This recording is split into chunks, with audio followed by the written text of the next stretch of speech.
right, so now we're gonna do a strength component. I just have these little weights here. Just really, you just don't need a lot of weight. You just wanna use weight as feedback to start, so you have a really good sense of how to control, stabilize through your body first, because the first weight you have to manage is your own, and then worry about excess weight outside of your body.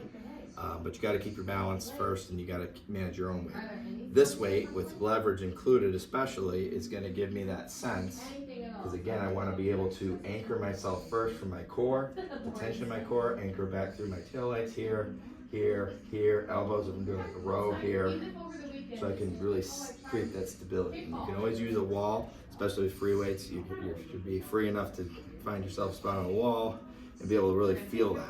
Where you don't want to be is like in your toes coming forward. Now you won't always feel out balance there, and that's the trick of it. But you want to really recognize that if something was to push you or somebody was pushing you from behind, would you fall forward pretty easy, or do you really have yourself set and grounded? Because that is a big difference with being able to use that core.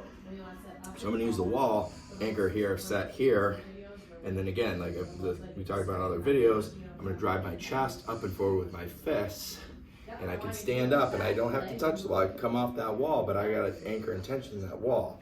I can also shift and do this horseshoe thing here to this way, but again, chest, fist up and forward, ribs back and down, really stabilize and lift tall against that and really feel that tension. I can do this bow and arrow, add that in, feed that through the core, back and forth.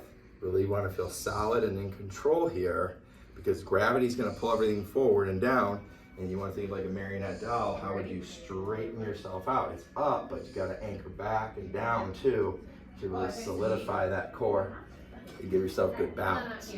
So depending on what you're doing, you may want to change your stance too. So you may want to, if you'll be in like, if there's something that's pulling you forward or back, you may want to be in this kind of tug of war stride stance.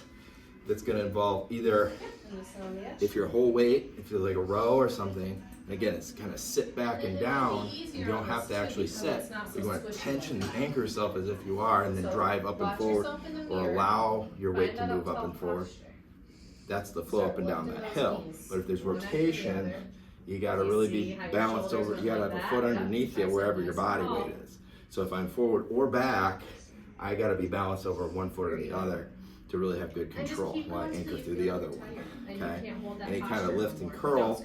Now you could do this like this, like bowling or so, but you actually are gonna be more stable usually on the same side arm as the leg, as you're lifting more directly up against gravity, because you want to stack things in line like a pillar or a column of some kind of stability there.